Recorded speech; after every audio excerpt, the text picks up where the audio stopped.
귀를 열며 이삭을 찾으니 바리새인들이 예수께 말하되 보시오 저희가 어찌하여 안식일에 하지 못할 일을 하나이까. 예수께서 가라사대 다윗이 장로하니 학기한 자들이 핍절하여 시정할 때에 할 일을 잊지 못하였느니라. 그가 아비아달 대제사장 때 하나님의 전에 들어가서 제사장 외에는 먹지 못하는 진설병을 먹고 함께한 자들에게도 주지 아니하였느냐. 또 가라사대 안식일은 사람의 것이요 사람이 안식을 위하여 있는 것이 아니니. 같이 읽겠습니다. 이러므로 인자는 안식일에도 주인이니라.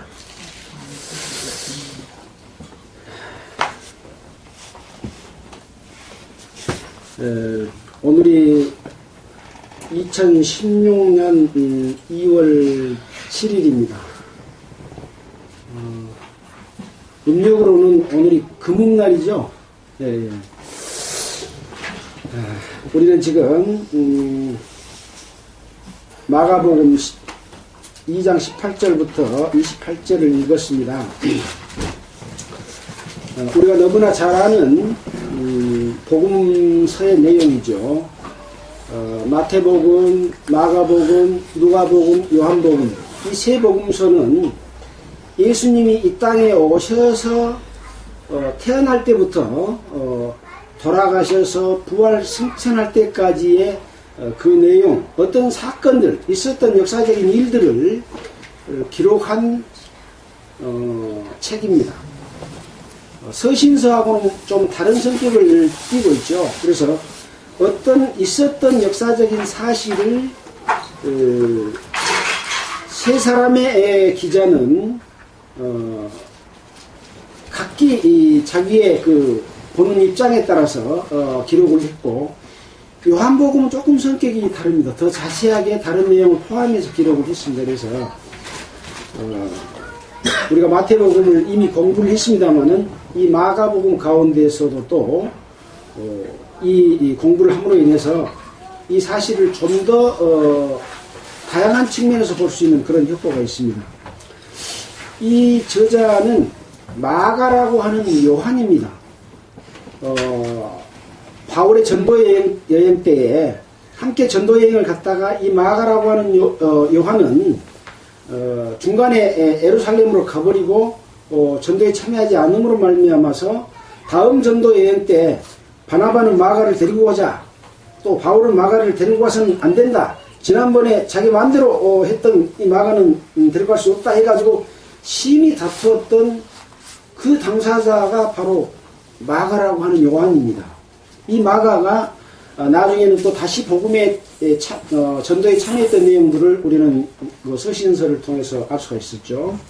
그래서 이 마가가 기록한 책인데 AD 55년에서 68년경에 기록했습니다. 그러니까 예수님이 이 땅의 사역을 마치시고 돌아가셔서 부활하신 이후에 약 23년 33세에 돌아가셨으니까 한 23년 그런 경, 또 AD 68년 그 경에 기록이 되었다고 하고 있습니다.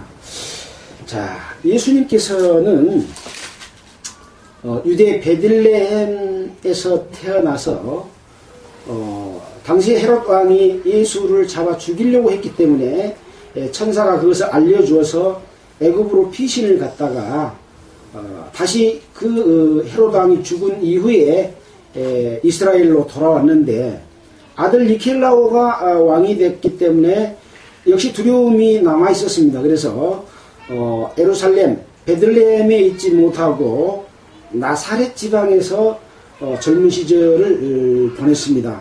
그래서 이 30세쯤 돼서 이 복음의 역사를 시작했다. 그렇게 누가복음 30세쯤 되었더라 이렇게 기록이 되어 있습니다. 그래서 갈릴리 지방의 나사렛에서부터 이 그리스도의 복음이 전파되는 시작을 했습니다. 그래서 수불론과 납달리 지경의 해변에 있는 가버나움에서 사셨고 복음이 시작됨으로 말미암아 구약 성경에서 예언된 그 지역에 있는 사람이 어떤 빛을 볼 것이다 하는 내용들이 그런 일들로 인해서 이루어졌고, 또 유대 지방이나 예루살렘 지역, 이 지역에 사는 사람들은 경제적으로도 부유하고 또 종교적으로도 경건하다고 하는 그런 사람들이 사는 곳이었는데, 이 갈릴리 지역, 이런 나사렛 지역, 이런 지역에는 어촌, 그 호수에서 고기 잡아먹고 보통 농촌이라고 하는 이 조금 지식 수준도 낮고 종교적으로도 경건하다고 하는 말을 듣지 못하는 그런 사람들이 살고 있었습니다. 그래서 예수님께서는 이 땅에 오셨을 때 그런 그 지식층이나 부하거나 종교적으로 경건하다고 하는 사람들에게 오신 것이 아니고, 가난한 사람들, 천한 사람들, 또 스스로가 우리는 죄인이다, 그런 사람들에게 오셨던 것이 갈릴리에서부터 시작하는 어떤 큰 의미도 그 속에가 함께 포함되어 있다. 그래서 예수님은 이 갈릴리 여러 지역을 다니시면서 귀신을 쫓아내고, 또 가버나움에 있는 시몬의 장모 집에서 장모의 열병을 치료하시고, 또 모든 각색 병든 자들을 고치시는 기사를 행했고, 또 문둥병자를 깨끗게 하는 이런 일을 하셨습니다. 그러니까 이런 내용들을 보고 많은 사람들은 그 가르치시는 것이 바리새인과 서기관과 같지 아니하고 권세 있는 자와 같았다, 이렇게 그 능력 행하심과 말씀하시는 내용들을 보고 그것을 느꼈던 것이죠. 왜냐하면 죄 있는 사람은 기사와 능력을 행할 수 없고, 오직 그런 능력은 하나님의 능력을 입은 사람만 할 수 있다고 하는 것을 이스라엘 사람들은 그것을 알고 있었습니다. 그래서 이 귀신을 쫓아내려고 하셨을 때 이 귀신이 먼저 다른 이스라엘 사람들은 예수님이 하나님의 아들인 것을, 거룩한 자인 것을 알지 못했는데, 귀신은 귀신같이 알아봤습니다. 그래서 귀신은 놀랍게도 사람보다도 더 영적인 것을 분별하는 능력을 가지고 있습니다. 그래서 우리는 여기서도 사람의 지식이나 능력이나 학문을 가지고는 하나님을 볼 수 없다. 오직 하나님께서 우리에게 알려주시고 그 능력을 우리에게 부어줬을 때만이 우리는 예수님도 볼 수 있고 하나님도 볼 수 있는 것이다 라고 하는 것을 알 수가 있고, 마귀는 교묘해서 에덴 동산에서 하나님의 그 역사를, 에덴 동산을 방해했던 것처럼 지금 현재도 사람들이 예수를 믿고 하나님의 자녀가 되고 하나님의 자녀로서 바르게 살지 못하도록 그것을 막아내는 일을 귀신같이 잘하고 있습니다. 그래서 우리는 여기서 벗어나는 것들을 이 예수의 행하신 행적 가운데서 어떤 것이 하나님의 역사고 어떤 것이 마귀의 역사인가를 분별할 수 있다면 우리는 마귀를 따르겠습니까? 하나님을 따르겠습니까? 네, 그래서 그렇죠. 그래서 이 마가복음을 또는 마태복음을, 누가복음을 보면서 그것을 볼 수 있는 눈이 있다면, 우리가 지난번에 공부했던 것처럼 젖을 먹는 자는 어린아이와 같은 자나 장성한 자는 선악을 분별하는 자들이다 라고 말했던 것처럼, 그런 분별력을 갖게 됐을 때 비로소 우리는 마귀의 시험도 이길 수 있고 우리가 하나님의 자녀로서 올바르게 살 수 있다 하는 그런 교훈을 주셨습니다. 자, 그래서 이제 1장의 내용들을 좀 이렇게 설명을 해드렸는데요. 그 다음에는 이제 날이 저물어서 모든 해질 때 모든 병자와 귀신 들린 자를 간이 데리고 왔습니다. 그래서 많은 귀신을 쫓아냈다, 그렇게 내용이 나와 있습니다. 그 다음에는 이제 귀신이 예수님을 알아보기 때문에 귀신에게 말하는 것을 허락하지를 않았습니다. 왜 그랬겠습니까? 예수님은 이 땅에서 하늘나라의 복음을 전하고 자기 때가 됐을 때 어린 양으로 오신 그 제사의 제물로 자기를 드리고 모든 인류의 죄를 없이 하고자 하는 일을 이루실 텐데 아직 자기 때가 되지 않았기 때문에 그 말하는 것을 허락하지 않았습니다. 자, 그래서 이제 허락하지 아니했다. 그래서 또 한적한 곳에 가서 기도하셨다라는 그런 내용이 나오는데 또 그랬을 때 제자들이 많은 사람들이 주를 찾나이다 하니까 가까운 마을로 가자. 거기서도 전도하리니 내가 이를 위해서 왔노라 하시고 온 갈릴리 지방의 여러 회당에서 전도하시고 또 귀신을 내어 쫓으시더라. 귀신 쫓아내는 일을 많이 하셨습니다. 아마 그때는 귀신이 이렇게 득세를 했던 거 봐요. 지금 귀신을 본 사람은 별로 많지 않죠.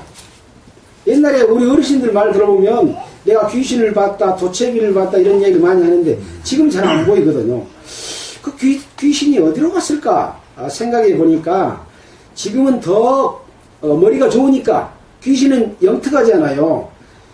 거대한 종교 집단 속에서 둥지를 크게 틀고 있기 때문에 옛날처럼 유치한 방법으로 사람을 미혹하는 일은 안 해도 되기 때문에 그러지 않는가 그런 생각을 해봤습니다. 신기한 데는 안 나타나. 예.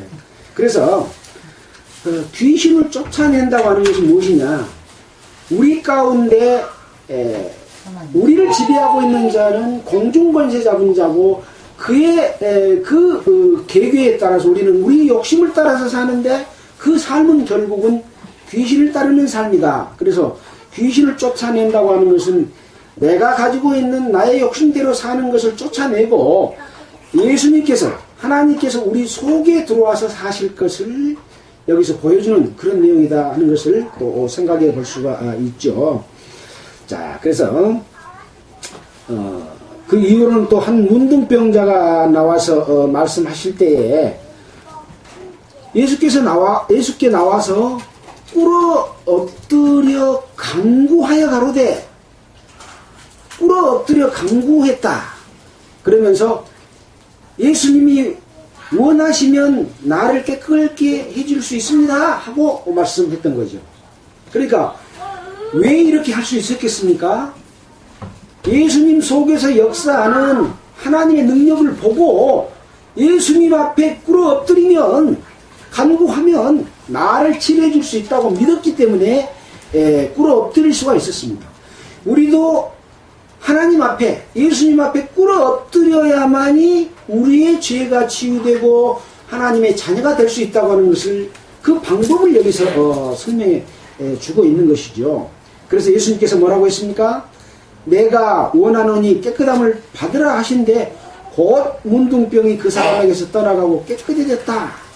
근데 예수님이 엄히 경계하사 보내심에 가라사대 아무에게 아무 말도 하지 말아라 라고 말했습니다. 근데 이 문둥병자는 깨끗함을 입었기 때문에 입을 가만히 놔두지 못하고 나를 이렇게 문둥병에서 깨끗하게 해준 사람을 내가 만났다. 여러분도 가서 병을 치유해라 라고 막 전도를 했습니다. 예수님을. 그러니까 이게 너무 빨리 예수님의 때가 되기 전에 해버리면 또 누가 합니까? 마귀들이 알잖아요. 마귀들의 두목들이 합니다. 서기관들이 합니다. 바리새인들이 합니다. 제사장들이 합니다. 장로들이 합니다. 이렇게 되면 예수님은 붙잡혀 죽잖아요. 그러니까 말하지 말라고 했는데 그렇게 말해버리니까 예수님께서 드러나게 동네에 들어가지 못하시고 바깥 한적한 곳에 계셨으나 많은 사람들이 또 사방에서 그에게 나오더라. 이렇게 하나님의 복음이 전해주고 있습니다. 그래서 항상 마귀의 역사 정면으로 깨부수지 아니하고 피해서 복음을 전하면서 하나님의 역사를 이루어 가시고 마지막에는 자기 자신을 제물로 드리는 일들을 하시는 과정 가운데 있는 것이죠. 그래서 우리는 그 과정도 대단히 중요하다라는 말씀을 할 수 있습니다. 또 2장에 들어와서는 예수께서 다시 가버나움에 들어가시니 집에 있다는 소문이 이제 또 많은 사람들에게 들렸습니다. 그러니까 많은 사람들이 모여서 문 앞에라도 용신할 수 없어. 집으로 들어오기는커녕 문 앞에서도 용신할 수 없다고 하는 말은, 용신이란 말은 몸을 이렇게 움직이는 것을 용신이라고 말하는데, 하도 사람들에게 밀려서 이렇게 좌우로 돌릴 수도 없는 상태로 집 안이 아니라 문 앞에까지 그렇게 사람들이 모인 거예요. 그러니까 그 갈릴리 지역에 있는 가버나움 지역에 있는 많은 사람들이 거의 다 모였다고 볼 수 있겠죠. 근데 사람들이 한 중풍병자를 4사람에게 메워가지고 예수께로 나왔습니다. 근데 이 4사람을 메워가지고 그 용신할 수 없는데 들어갈 수 없으니까 지붕 위에서 지붕을 뜯고 이 침상까지 예수님께 달아내렸습니다. 예수님께서는 저의 믿음을 보시고 중풍병자에게 이르시되 소자야 네 죄사함을 받았느니라 이렇게 말을 했습니다. 소자야 네 병이 나았느니라 이렇게 말했으면 좋았을 텐데 네 죄사함을 받았느니라고 말을 하니까 어떤 문제가 일어났습니까? 어떤 서기관들이 그 말을 들으면서 속으로 겉으로는 말을 못해. 예수님의 능력이 워낙 크게 일어나고 많은 사람들이 하나님께 영광을 돌리고 하니까 거기서 말 잘못했다가는 이 서기관들이 난처해져. 그러니까 속으로 이 사람이 어째서 이렇게 말하는가, 참남하다. 참남하다는 말은 하나님을 못 오간다. 하나님의 그 신성을 하찮게 여기고 자기가 마치 하나님이냐 한다. 그런 말이 참남하다 그런 말이거든요. 그러니까 그러면서 오직 하나님 한 분 외에는 누가 능히 죄를 사하겠느냐. 유대인들이 서기관이 이걸 아는 거예요. 죄 사할 수 있는 사람 누구예요? 하나님 한 분밖에 없다는 걸 아는데 저 예수가 와서 죄 사한다고 말하니까 참남하다. 근데 예수님이 그 서기관의 마음을 서로 의논하는 서기관의 마음을 알고 중심에 아시고 이르시되 어찌하여 이것을 서로 마음에 의논하느냐. 중풍병자에게 네가 죄사함을 받았느니라 하는 말과 네 상을 일어나 네 상을 가지고 걸어가라 하는 말 어떤 말이 쉽겠느냐. 그러나 인자가 땅에서 죄사하는 권세가 있는 줄을 알게 하려 하노라. 이렇게 말을 했습니다. 그래서 중풍병자에게 말씀하시되 내가 네게 이르노니 일어나서 네 상을 가지고 집으로 가라 하시니 그가 일어나 곧 상을 가지고 모든 사람 앞에서 나가거늘 저희가 다 놀라 영광을 하나님께 돌리며 가로되 우리가 이런 큰 일을 도무지 보지 못하였다 하더라. 또 마태복음에 보면 이런 권세를 사람에게 주신 하나님께 영광을 돌리더라 이렇게 기록되어 있습니다. 자, 그래서 왜 그러면 이 병을 낫게 해주신 분은 예수님이잖아요. 근데 영광을 사람들에게 하나님의 영광을 보여준 사람은 누구였습니까? 예수님이 보여준 거 아니라 그 중풍병자 걸린 사람이 상을 가지고 가는 것을 봤을 때 사람들은 하나님의 영광을 그때 본 거거든요. 예수님의 말만 가지고 만약에 이 병을 낫은 이 중풍병자가 그 말에도 가만히 누워있었으면 영광이 나타났겠습니까? 마찬가지로 걸어간 걸 보고 우리가 죄사함을 받았는데 죄사함을 받은 사람이 그때나 지금이나 가만히 누워있어요. 그러면 하나님께 영광이 돌려지지 않는 것이죠. 그래서 하나님의 능력은, 예수님의 능력은 사람을 통해서 그것을 보여줬을 때 비로소 전파되고 복음도 전파된다. 그래서 이제 야고보서에 보면 행함이 없는 믿음은 죽음이다. 죽은 믿음이다. 그리고 또 히브리서에 보면 믿음은 바라는 것들의 실상이다. 믿음은 보이지 않는데 그 실상이 믿는 자에게 보여준다. 그리고 구약의 많은 선진들이 그 증거로서 보여줬느니라 하면서 구약의 모세로부터 또 노아, 롯, 삼손과 입다 이루 말할 수 없다. 이 말로 다 설명하려면 시간이 너무너무 부족하다 하고 말했던 것처럼 이 구약의 선진들이 믿음의 증거를 보여줬다 라고 말하고 있습니다. 언제 여러분들은 예수님께서 이 병을 치료해 주니까 네 상을 가지고 걸어가는 걸어감을 여러분들은 걸었습니까? 바로 이것이 구원받는 순간하고 같은 것이다 라고 하는 것을 우리는 여기서 생각해 볼 수가 있는데, 왜 상을 가지고 가라고 했을까요? 이 중풍병자는 병이 난 이후로 한 번도 이 침상에서 벗어나지를 못했습니다. 침상에서 누워서 움직이지 못하니까 떠먹여주고 이렇게 했는 이 침상을, 지긋지긋한 침상을 예수님은 그 침상을 가지고 가라 그랬을 거예요. 자, 그래서 우리는 이런 말씀을 보게 되면 어떤 것을 생각해야 됩니까? 너희는 값으로 산 것이 됐으니 그런즉 너희는 너희 몸으로 하나님께 영광을 돌리라 라고 하는 말씀, 또 자기 십자가를 지고 나를 쫓지 않는 자는 내게 합당치 않다 라고 하는 그런 말씀. 그래서 결국은 내가 의지하고 내 삶의 수단이었던 것을 가지고 가라는 거죠. 짐을 지고 나를 쫓으라는 것이죠. 그러면 이 중풍병자가 침상을 가지고 가서 다시 거기에 누워서 살았겠습니까? 아닙니다. 가서 버렸든지 아니면 불태웠든지 했던 겁니다. 그래서 히브리서에 보면 예수님이 십자가에 못 박혀서 돌아가셨을 때 영문 밖으로 육체는 내어치고 예수님은 구원의 역사를 이루셨고, 또 염소와 송아지 피를 대제사장은 성소로 가지고 들어가지만 이 육체는 영문 밖에서 불사름이라 라고 히브리서에 말하고 있습니다.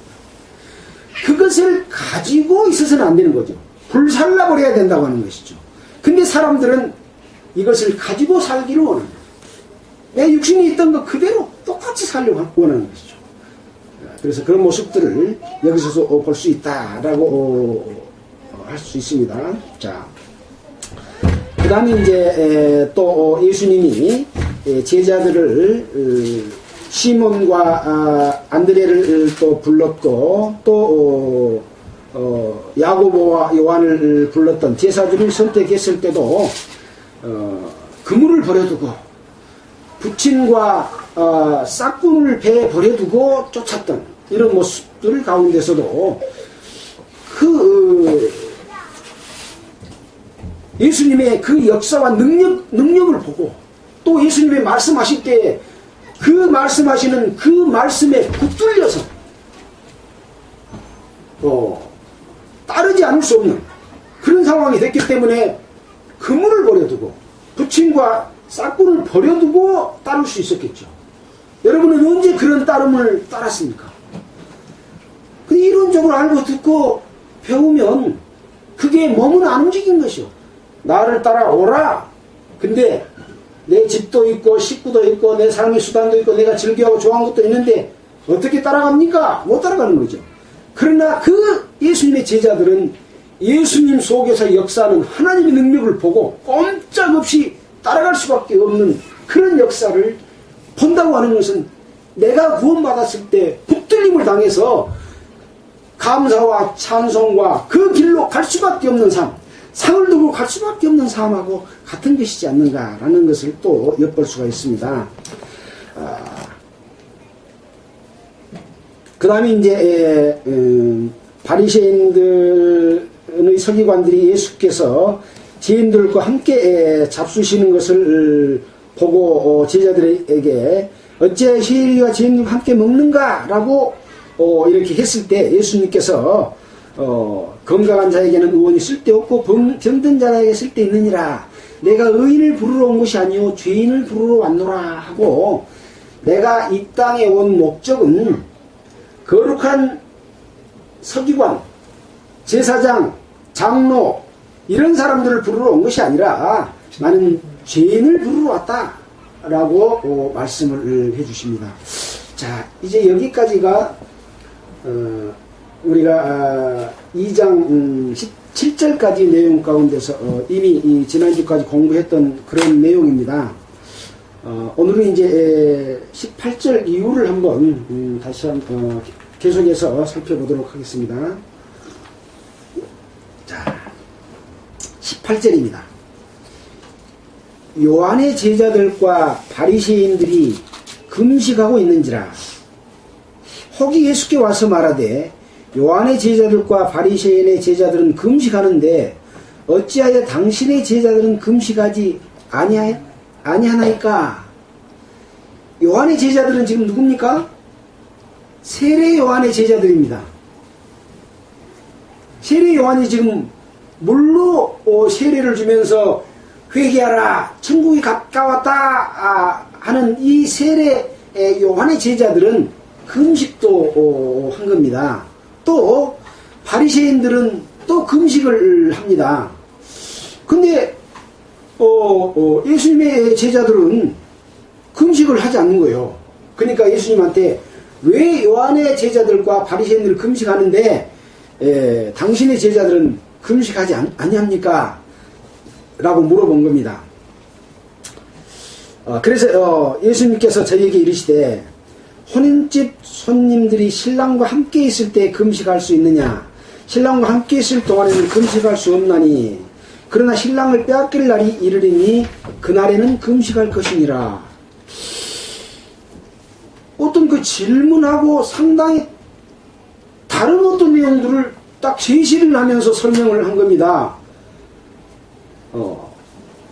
그러면서 예수님 자기 자신이 신랑이다. 근데 그 신랑과 함께 있을 때는 금식할 필요가 없다. 그러니까 예수님이 제자들이 나와 함께 있기 때문에 금식할 필요 없다. 이렇게 답변을 하신 겁니다. 자, 그러면 금식을 하는 목적, 금식하는 이유는 무엇입니까? 왜 금식합니까?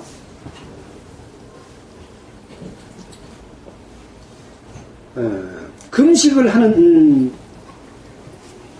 이유. 자, 우리는 마태복음 2장 14절이니까 마태복음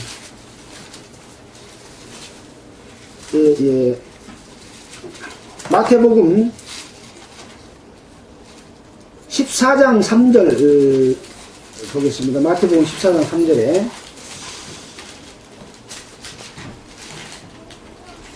아닙니다. 4장입니다. 4장 4장입니다. 4장 1절입니다. 그때 예수께서 성령에 이끌려 마귀에게 시험을 받으러 광야로 가사 40일을 밤낮으로 금식한 후에 줄이신지라. 예수님이 어쩔 때 금식했습니까? 성령에 이끌려 시험을 받으실 때 금식을 했습니다. 무엇하기 위해서 금식했습니까? 시험을 이기기 위해서 금식을 한 겁니다.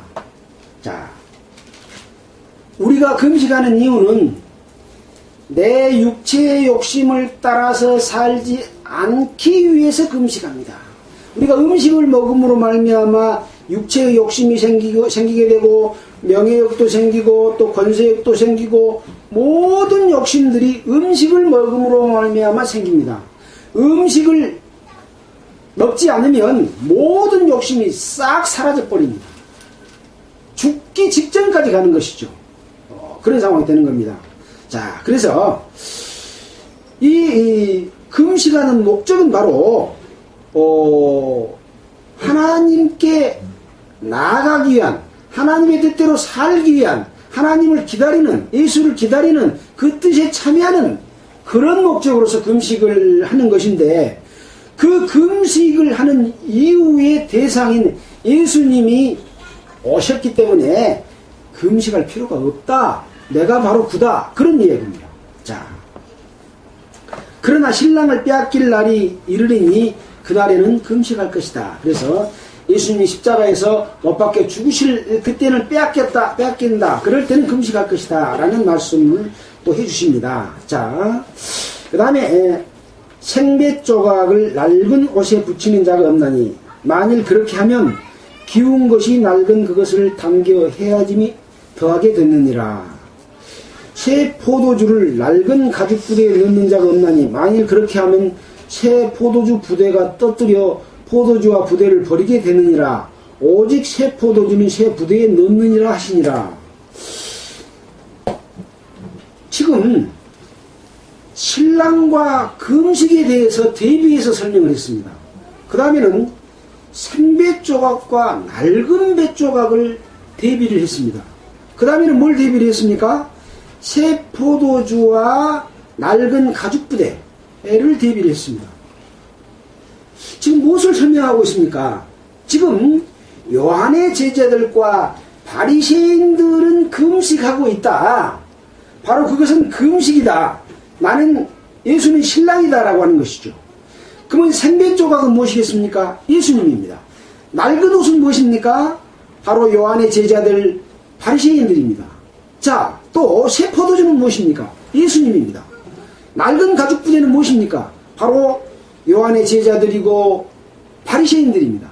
유대 종교 지도자들이고 사탄에게 속해 있는 사람의 방법적으로 종교적인 방법으로 신랑을 맞이하고자 하는 그런 것이다. 그래서 나는 새 포도주인데 왜 낡은 가죽 부대인 금식의 방법으로 나를 만나려고 하느냐라고 나는 그 낡은 가죽 부대에 들어갈 수 없다. 그렇기 때문에 새 포도주는 새 부대에 넣느니라 이렇게 말씀하신 겁니다. 여러분 새 부대가 무엇이겠습니까? 바로 예수님을 담을 부대입니다. 교회입니다. 교회. 그래서 예수님은 교회에 계시지 이스라엘 종교 집단의 믿음이나 생활 방식 속에 계시지 않습니다. 완전히 새로운 것을 지금 설명해 주고 있다고 하는 것이죠. 근데 사람들은 그 모습으로 돌아가길 좋아해요. 종교 방식으로 돌아가길 좋아해요. 걸어간 것 좋아하고 높은 것 좋아하고 시험 받을 때도 그랬잖아요.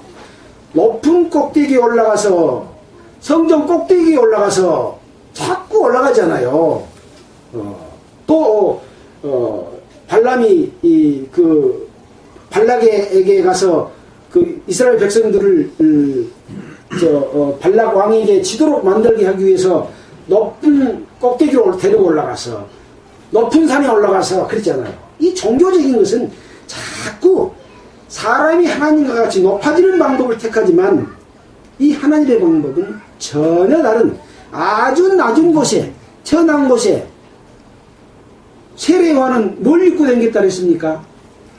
가죽옷과 이 가죽띠를 띠고 다녔고 음식은 메뚜기와 석청이었더라 이렇게 말하고 있습니다. 그런 곳에 하나님 계신 것이죠. 좋은 옷 비단 옷 입은 자를 찾으려거든 왕궁에 가봐라. 종교 집단에 가봐라. 거기 가면 좋은 거 많이 있다. 그러고 가봐라. 그러나 예수님의 역사는 선지자를 찾는 자들은 광야의 벌판에 가죽옷을 입은 그런 데서 찾아야 된다.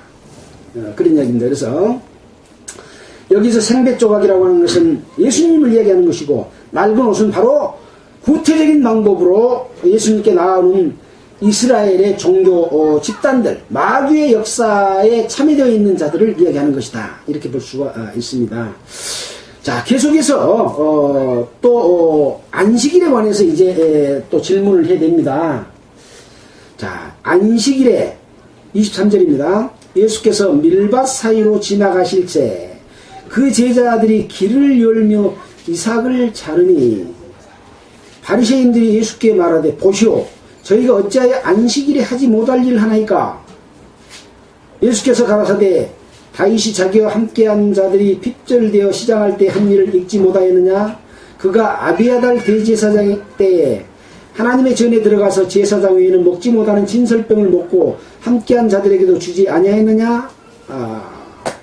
그러면서 또 가라사대 안식일은 사람을 위하여 있는 것이요 사람이 안식일을 위하여 있는 것이 아니니 이러므로 인자는 안식일에도 주인이니라 라고 말씀을 했습니다. 자, 이 바리새인들은 율법주의자들입니다. 이 바리새인 중에서 서기관을 임명을 합니다. 레위 지파 속에서는 제사장을 임명하잖아요. 그래서 유대 지파 속에서 그런 직책을 맡고 있는 사람들인데, 이 바리새인들은 이 안식일에 대해서 십계명이 나와 있지 않습니까? 십계명 한번 보겠습니다. 출애굽기 20장. 출애굽기 20장.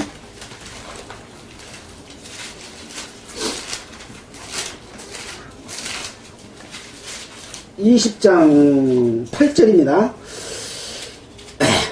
안식일을 기억하여 거룩히 지키라. 엿새 동안은 힘써 내 모든 일을 행할 것이나 제7일은 너희 하나님 여호와의 안식일인즉 너나 내 아들이나 내 딸이나 내 남종이나 내 여종이나 내 육축이나 내 문 안에 거하는 객이라도 아무 일도 하지 말라. 이는 엿새 동안에 나 여호와가 하늘과 땅과 바다와 그 가운데 모든 것을 만들고 제7일은 쉬었습니다. 그러므로 나 여호와가 안식일을 복되게 하여 그날을 거룩하게 하였느니라. 이렇게 십계명 가운데서 안식일을 기억하여 거룩히 지키라라고 설명을 하고 있습니다. 바로 그러면서 창세기에서 이 천지 창조를 할 때 있었던 사건에 관한 이야기를 했죠. 창세기 2장에 보면 천지와 만물이 다 이루니라. 하나님의 지으시던 일이 일곱째 날이 이를 때에 마치니 그 지으시던 일이 다 함으로 일곱째 날에 안식하시니라. 하나님이 일곱째 날을 복주사 거룩하게 만드셨으니 이는 하나님이 그 창조하시며 만드시던 모든 일을 마치시고 이날에 안식하셨습니다라. 근데 이 안식일을 지킨데 얼마만큼 지켜야 되느냐? 31장 15절을 한번 보겠습니다. 출애굽기 31장 15절. 출애굽기 31장 15절에 보면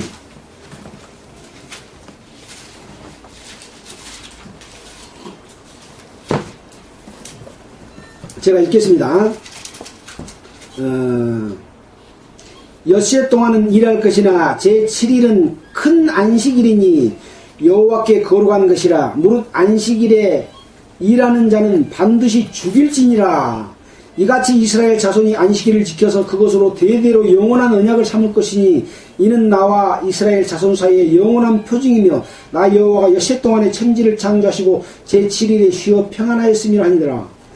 그러니까 어느 정도 안식일을 지켜야 되냐 하면 안식일에 일을 하면 죽여버리라고 하는 겁니다. 그래, 남한 사람 죽여봤어. 예. 그러니까 엿새 동안에 일을 했다고 하는 것은 뭐냐? 천지 창조를 마쳤고 제7일 날은 완전히 쉬는 날이다. 7일 날 일하면 죽여버려라. 그런 이야기입니다. 무엇을 의미하겠습니까? 예수님이 이 땅에 오셔서 다 이루었잖아요. 다 이루었는데 쉬지 않고 그것을 이루기 위해서 천지 창조를 하기 위해서 일하는 사람은 죽여버리라는 겁니다. 구원받은 사람이 하나님의 일을 자기가 하려고 하면 죽여버려야 되는 겁니다. 영문 밖에서 내 육체는 불살아야 되는데 그것 갖고 와서 뭐 하려고 하지 말아야 이야기입니다. 그래서 하나님의 은혜는 완전한 은혜고 히브리서에 보면 안식에 들어갈 약속이 남아있을지라도 들어간지 못할 자가 있을까 두려워한다. 그 말이 무슨 말일까요? 구원받은 성도에게 말합니다. 안식에 들어갈 약속이 남아있을지라도 들어가지 못할 자가 있을 것이다. 그러면서 출애굽한 이스라엘 백성들이 가나안 땅에 들어가지 못한 것을 안식에 들어가지 못했다고 설명을 하면서 그때는 어쨌고 그때는 어쨌고 그때는 어쨌고 하는 내용들을 쫙 설명하고 있습니다. 히브리서 잠깐 보고 가겠습니다. 히브리서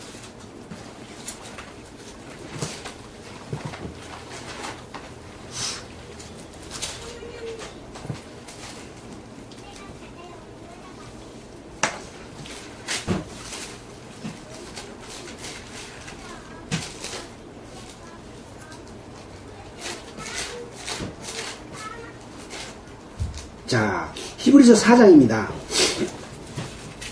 자, 그 이전에 이제 3장부터 보면 3장의 그 주제를 뭐라고 얘기했냐면 하나님이 주시는 안식 그래가지고 그러므로 함께 하늘의 부르심을 입은 거룩한 형제들아 우리의 믿는 도리의 사도이시며 대제사장이신 예수를 깊이 생각하라. 누구에게 말한다고요? 부르심을 입은 거룩한 누구에게요? 형제들에게 말합니다. 그러면서 예수를 깊이 생각하라는 합니다. 자, 뒤에 또 보면 6절에 그리스도는 그의 집 맡은 아들로 충성하였으니 우리가 소망의 담대함과 자랑을 끝까지 견고히 잡으면 그의 집이라. 중간에 견고히 잡지 못하고 놔버리면 그의 집이라가 아니죠. 끝까지 견고히 잡으면 그의 집이라. 그러므로 성령이 이르신 바와 같이 오늘날 너희가 그의 음성을 듣거든 노하심을 격동케 하여 광야에서 시험받은 때와 같이 너희 마음을 강팍하게 하지 말라. 거기서 너희 열조가 나를 시험하고 증험하고 40년 동안 나의 행사를 보았느니라. 봤지 않느냐? 그러므로 내가 이 시대를 노하여 가로되 저희가 항상 마음이 미혹되어 내 길을 알지 못하는도다 라고. 그때 이스라엘 백성들이 미혹됐던 것처럼 지금 이 시대에서도 미혹되어 나의 갈 길을 알지 못한다 라고 누구에게 말해요? 형제들아, 부르심을 입은 거룩한 형제들아 라고 말을 하고 있습니다. 자, 11절에 내가 노하여 맹세한 바와 같이 저희는 내 안식에 들어오지 못하리라 하셨다 했으니 형제들아 너희가 삼가 혹 너희 중에 누가 믿지 아니하는 악심을 품고 살아계신 하나님께서 떨어질까 염려한다. 그러므로 오직 피차오느리라 일컫는 동안에 매일 권면하여 너희 중에 누구든지 죄의 유혹으로 강팍히 됨을 면하라. 우리가 시작할 때 확실한 것을 끝까지 견고히 잡으면 그리스도와 함께 참여한 자가 되리라. 끝까지 견고하게 잡지 못하고 자기의 방법대로, 자기 육체적인 방법대로, 아까 지금 우리가 마가복음에서 공부하고 있는 이 요한의 제자들이나 바리새인들이나 그 낡은 가죽 부대와 같은 방법으로 하게 되는 것은 바로 예수를 끝까지 견고히 잡은 것이 아니라 구태적인 방법을 다시 붙잡고 나아가게 되면 그것은 견고한 집도 아니고 예수님과 함께 참여한 자가 되지 못한다고 하는 것을 설명해 주는 것이라고 하는 것이죠.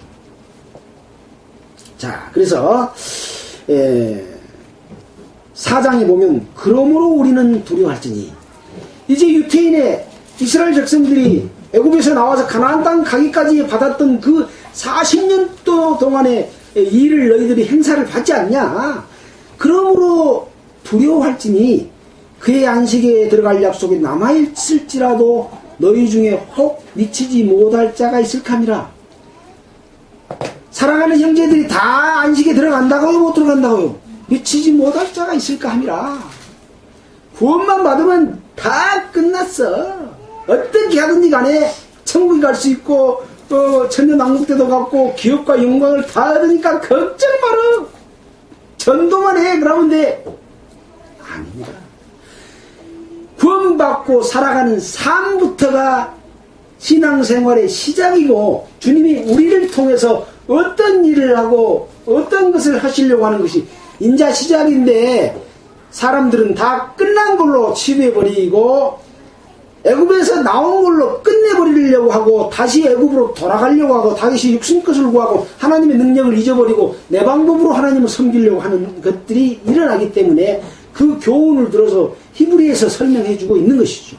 네. 자, 저희와 같이 우리도 복음 전함을 받은 자이나 그러나 그들의 받은 바 말씀이 저에게 유익되지 못한 것은 듣는 자가 믿음을 화합지 아니함이라.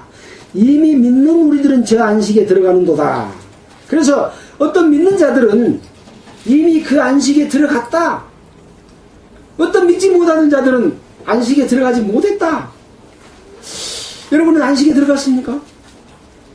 안식에 들어가지 못한 자가 있습니까? 자, 도대체 안식은 어떤 것이기 때문에 안식일날 일하면 죽인다고 했고 안식에 들어간 자가 있고 안식에 못 들어간 자가 있느냐. 자, 또 뒤에 보겠습니다. 내가 노하여 맹세한 바와 같이 저희가 내 안식에 들어오지 못하리라 하셨다 했으나 세상을 창조할 때부터 그 일이 어쨌다고요? 이루었느니라. 세상을 창조할 때부터 안식을 이루어 놨다 라고 말하고 있습니다. 제7일에 관하여 이렇게 일렀으되 하나님은 제7일에 그의 모든 일을 쉬셨다 하셨으며 또다시 거기 저희가 내 안식에 들어오지 못하리라 하였으니 그러면 거기 들어갈 약속이 남아있거니와 복음 전함을 먼저 받은 자들은 순종치 아니함을 인하여 들어가지 못하였으므로 오랜 후에 다윗이 그래 다시 어느 날을 정하여 오늘날이라고 미리 이같이 말씀하시되 오늘날 너희가 그의 음성을 듣거든 너희 마음을 강팍하게 하지 말라 했다. 그때 이스라엘 백성들이 가나안에 들어가지 못하고 안식을 이루지 못했던 적이 있었지 않냐. 근데 하나님은 이 세상을 창조할 때부터 안식을 마지막 날에 쉬심과 같이 안식을 이루어 놨다. 만약에 여호수아가 이제 그 뒤에 나옵니다. 만일 여호수아가 저희의 안식을 주었다면 그 후에 다른 날을 말씀하시지 아니하셨으리라. 여호수아는 가나안 땅에 들어갔기 때문에 안식을 이뤘잖아요. 근데 여호수아도 그 안식이 진짜 안식이 아니다 이거예요. 그럼 무슨 안식이 진짜 안식이 있습니까? 예수 그리스도 안에서 쉬는 안식이 진짜 안식이다 이 말입니다. 말씀하시지 아니하셨으리라. 그런즉 안식할 때가 하나님의 백성에게 남아있도다. 이미 그 안식에 들어가는 자는 하나님이 자기 일을 쉬심과 같이 자기 일을 쉬느니라. 바로 지금의 안식입니다. 하나님이 자기 일을 쉬심과 같이 여러분은 그리스도 안에서 쉬고 있느냐 그 말입니다. 뭘 하고 있느냐? 쉬고 있느냐? 예. 그러면 아무것도 하지 말고 가만히 있으란 말일까? 한번 여러분들이 생각해 보시고 성경 속에서 그 답을 찾으셔야 됩니다. 우리는 그동안에 그것들은 다 배웠죠. 예. 그래서 자기 일을 쉬느니라. 그러므로 우리가 저 안식에 들어가는 길을 힘쓸지니 안식에 들어가기를 힘써야 안식에 들어갈 수가 있답니다. 힘쓸지니 뭐라고 그랬어요? 이는 누구든지 저 순종치 아니하는 본에 빠지지 않게 하려 함이라. 그래서 안식에 들어가기를 힘쓴다고 하는 것은 하나님께 성령의 역사에 순종하는 삶만 살면 되는 겁니다. 그렇게 일요일날 받지 말고 교회 가서 말씀 잘 들은 것이 그 안식이지. 그래요? 이제 그거 인가는 이 말씀 가운데서 생각해 보시고 기도해 보실 때 여기 그랬잖아요. 안식에 들어가기를 힘쓸지니 그러면 교회 가기를 힘쓸지니 그게 아닙니다. 그게 아니에요. 그래서 안식이라고 하는 것은 그리스도 안에서 쉬는 쉼인데 성령의 역사에 순종하는 겁니다. 하나님의 인도하심에 순종하는 겁니다. 이스라엘 백성들이 하나님께서 모세를 통해서 기사와 능력을 행했고 홍해를 건너게 했고 만나며 철학기를 줬는데 하나님의 능력을 잊어버리고 사람을 따랐던 것을 기억하고 사람이 없으니까 우상을 섬기고 우상을 만들어 놓고 우상을 섬기면 안 된다 이 얘기죠. 인적인 사람 것이 아니라 성령의 역사가 무엇인가를 보고 그 역사를 따라가는 삶 속에 있으면 안식이 있는 거다 이런 얘기입니다. 우리가 할 것이 있는가 아니라 성령님께서 하시는데 내는 거기에 참여만 되는 겁니다. 할 일이 남아있어요? 일하면 아까 뭐라 했어요? 죽여버린다 그랬는데 왜 죽여버림을 당할 일을 합니까? 안 해야 되는 거예요. 옛날에 겁을 주기 위해서 딱 그 뻔보기로 죽였어 남한사. 아니요. 지금도 마찬가지입니다. 똑같습니다. 지금도 그걸 지켜야 되는데 안 지키잖아. 이렇게 이제 그것을 지금 어머님은 지금 제가 말씀하고 있는 이 성경 속에서 이야기하는 뜻을 지금 다 이해를 못하셨습니다. 더 기도하시고 그 내용이 무엇인가를 깨달으셔야 됩니다. 자, 방금 제가 그랬죠. 성령의 역사 인도하심에 순종하는 삶이 무엇인가를 알 때 마귀에게 속아 넘어가지 않을 수가 있다 그랬잖아요. 왜 마가복음에서 요한의 제자들과 바리새인들을 이야기하면서 그 사람들은 금식하는데 나는 신랑이 왔기 때문에 내가 왔으니까 주인공이 왔는데 뭐 금식에 함께 기뻐해야지 그렇게 이야기를 하고 있잖아요. 또 생배 조각을 낡은데 옛날 방식에 따라 붙여서는 안 된다. 또 새 포도주는 새 부대에다가 담아야 된다 라고 말하고 있잖아요. 자, 그러면 그걸 이제 여러분들에게 말씀드리겠습니다. 이 마가복음 1장에서부터 이 2장 28절 가운데서 어떤 것이 하나님의 역사고 어떤 것이 마귀인가를 구분하면 여러분들은 거기 안 따라가겠죠. 예, 그걸 밝혀드리겠습니다. 자, 아까 예수님께서 하신 역사는 우리가 공부를 했습니다. 무엇을 했습니까? 세례를 받을 때 물에서 올라올 때 이는 내 하늘이 갈라지고 이는 하늘이 열리고 이는 내 사랑하는 아들이다 라고 말할 때 모든 사람들은 그 영광 앞에 다 꼬꾸라졌죠. 실제 보여줬죠. 또 뭘 보여줬습니까? 또 귀신을 쫓아낼 때, 또 장모의 열병을 치료시킬 때, 각색병든 자를 고칠 때 모든 사람들은 하나님의 능력을 받습니다.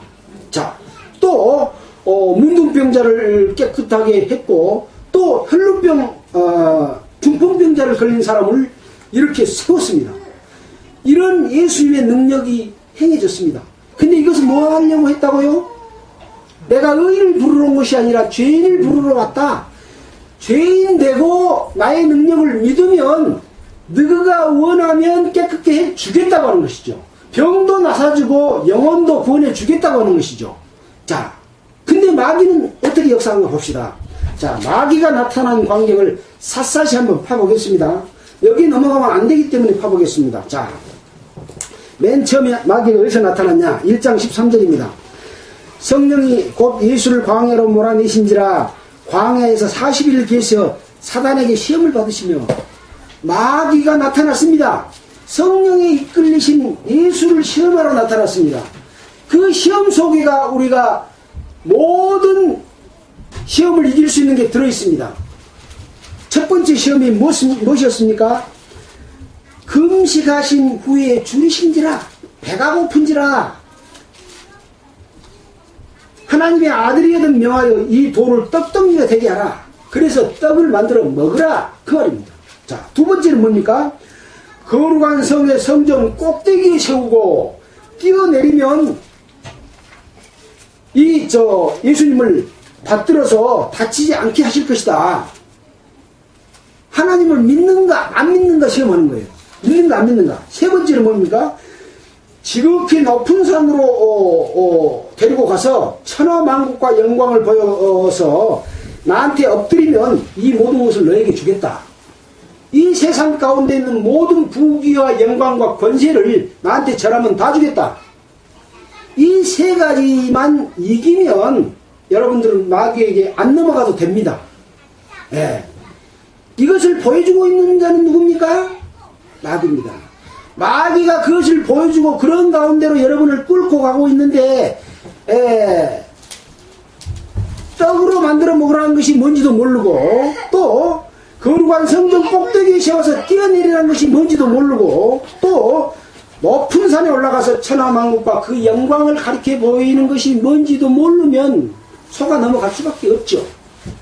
그것을 볼 수 있어야 됩니다.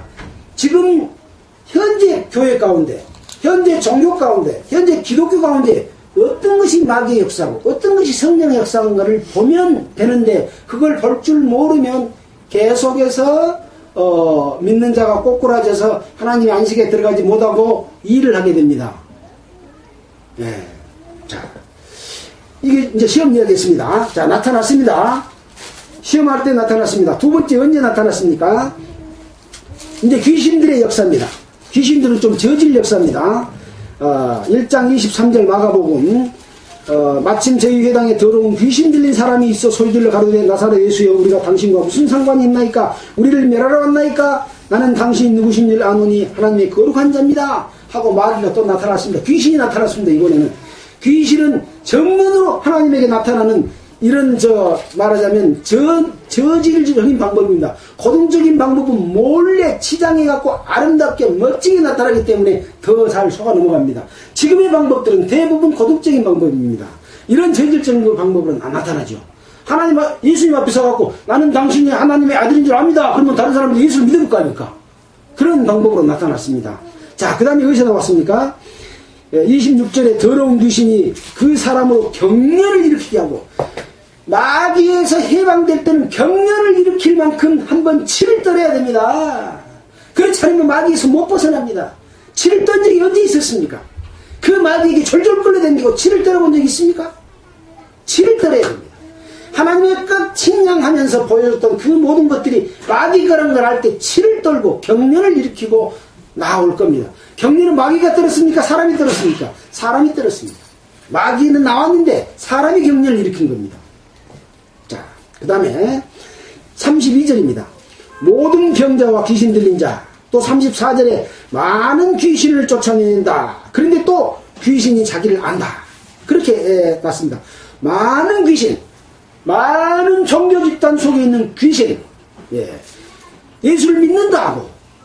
지금 우리가 공부한 속에 예수를 믿지 않는 그런 사람들, 이미 변질된 기독교가 구원받은 기독교인들을 속이지 못합니다.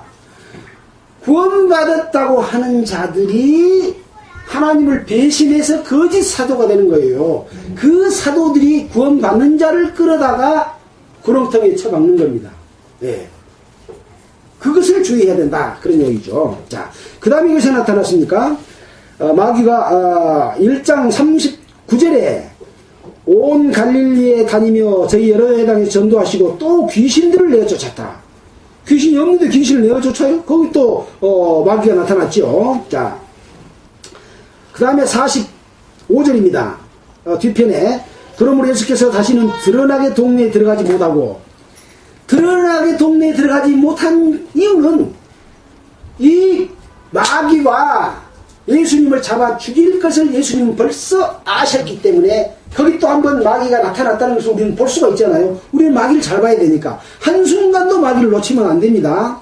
자, 그 다음에 이제 본격적으로 고등적인 방법인 서기관들, 마귀의 역사를 지금 이 땅에서 이루고 있는 그 서기관들에게 서기관 속에서 역사는 마귀를 받습니다. 6절 어떤 서기관들이 2장 6절입니다. 앉아서 마음이 의논하기를 이 사람이 어찌 이렇게 말하는가 참담하다. 오직 한 분 외에는 누가 죄를 사하겠냐. 바로 서기관 속에 있는 마귀, 이걸 볼 수 있어야 됩니다. 이걸 볼 수 있어야 종교 집단 속에서 역사하는 마귀를 봐서 거기에 넘어가지 않는 겁니다. 자, 그 다음에 또 어디서 나타났습니까? 마귀가 2장 16절에 나타났습니다. 바리새인의 서기관들이 예수께서 죄인과 세리들과 함께 잡수시는 걸 보고 그 제자들에게 이르시되 어찌하여 세리와 죄인들과 함께 먹는가? 어찌하여 죄인들과 세리와 함께 먹는가? 하고 마귀가 바리새인 서기관들에게 나타났습니다. 이걸로 인해서 결국 마귀가 예수님을 십자가에 못 박혀 죽이는 겁니다. 자, 여기는 안 나왔습니다만 3장 6절에 보면 바리새인들이 나가서 곧 헤롯 왕과 함께 어떻게 예수를 죽일고 의논하니라. 마귀가 점점 실체를 나타내면서 저질적인 방법이 아니라 고등적인 방법으로 종교인들 가운데 역사에서 예수를 죽이려고 합니다. 성령의 역사가 진행되고 있는데 마귀는 교묘하게 성령의 역사에 순종하지 않고 어떤 자기들의 집단의 속에서 내용을 가르쳐주고 그것을 따르도록 해서 어떤 열심을 추구하고 이걸 해야 복받는다, 이걸 해야 상받는다고 거짓말로 꼬여내어 사람을 안식일을 지키지 못하게 하게 만듭니다. 안식에 들어가지 못하게 되는 겁니다. 정말 예수님의 은혜는 첫째도 은혜고 두 번째도 은혜고 세 번째도 은혜고 예수님의 은혜를 저버리고 자기 방법으로 선택하면 그때는 안식에서 벗어나는 겁니다. 떨어지는 겁니다. 이걸 진짜로 깨달아야 됩니다. 진짜로. 가짜로 말고. 그러나 해야 될 게 뭐가 있습니까? 간절히 구하고 안식에 들어갔은 것이 힘쓸지니 그 말씀과 역사에 순종을 하지 않으면 어떻게 그 역사에 참여하겠습니까? 그래서 그렇게 하는 방법들을 히브리서나 로마서나 여러가지 서신서 가운데서 어떻게 하면 그리스도에 참여하고 어떤 일은 참여하지 못한 것이다 라고 낱낱이 설명해 주고 있습니다. 언제 그 속에서 답을 얻었습니까?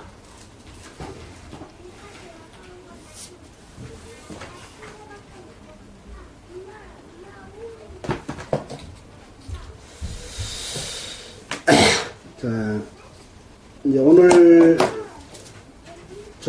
그 다음에 또, 지금, 아까 16절 했죠? 자, 그 다음에 또 어디서 역사했냐? 18절입니다.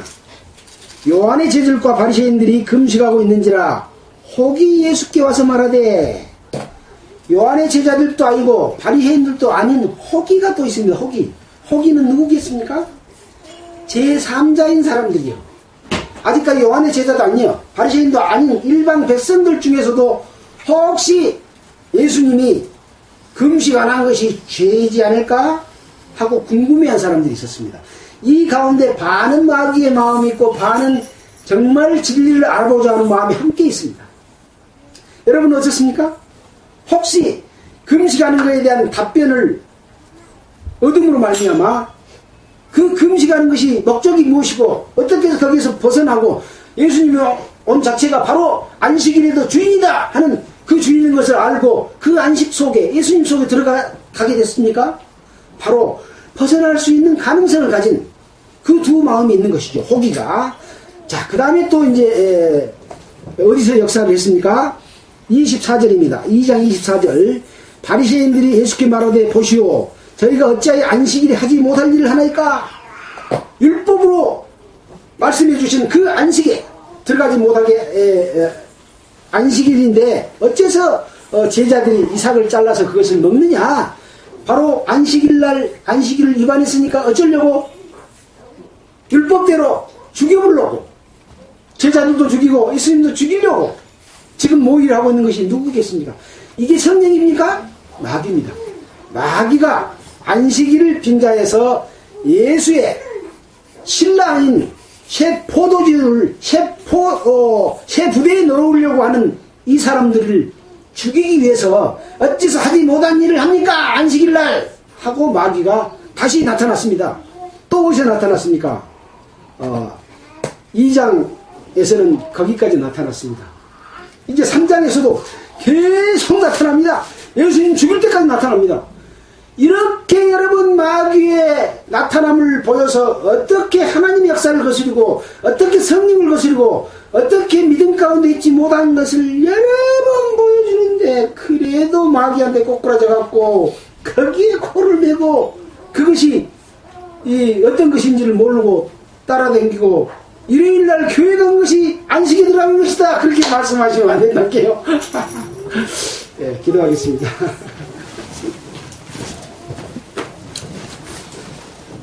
하나님 아버지, 감사와 감사를 드립니다. 우리를 하나님의 자녀로 삼아주신 것을 감사드립니다. 또 그리스도 안에서 하나님 아버지께서 우리에게 깨우쳐 주신 그 바른 길을 밝히 보여주신 것을 감사드립니다. 마귀의 역사가 무엇이며 하나님의 성령의 역사가 무엇인지를 알고 마귀 역사로부터 풀려 나오는 것과 또 성령의 역사 속에서 참여하는 것이 무엇인지를 깨우쳐 주신 것을 참으로 감사드립니다. 여기에 말씀을 듣고 함께 공부하는 모든 영혼들이 하나로 이루어지지 아니하고 하나님께서 우리에게 주시고자 하는 평강과 자유와 안식 가운데 들어갈 수 있도록 주님 인도해 주시기를 원합니다. 또 이 가정들을 통해서 우리 지역의 많은 사람들이 잘못된 마귀의 계획 속에서 하나님께로 돌아오는 역사를 이루어 주시기를 간절히 원하면서 우리를 권해 주신 예수님 이름으로 기도했습니다. 찬송가는 288장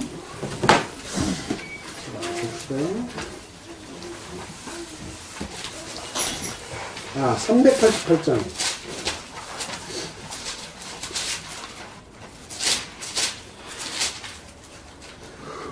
오늘 마귀들과 그 전쟁이 공부했으니까 388장 하겠습니다.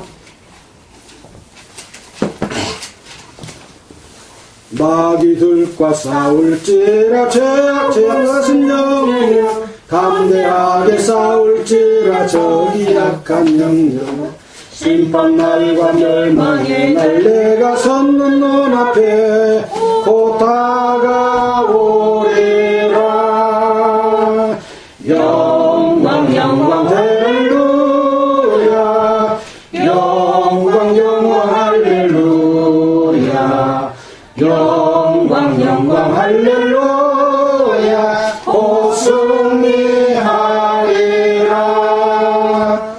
마귀들과 싸울지라 죄악 것을 영제여 고함치는 무리들은 영한 적군 아닌가. 무섭고도 더러운 죄 모두 떨쳐버리고 주 예수 붙들라. 영광 할렐루야, 영광 할렐루야, 영광 할렐루야, 곧 승리하리라. 마귀들과 싸울지라 죄악 벗은 형제여, 구주 예수 그리스도 그 심판을 벌리고 너를 도와주시려고 서서 기다리시니 너서 나오라. 영광 할렐루야, 영광 할렐루야, 영광 할렐루야, 곧 승리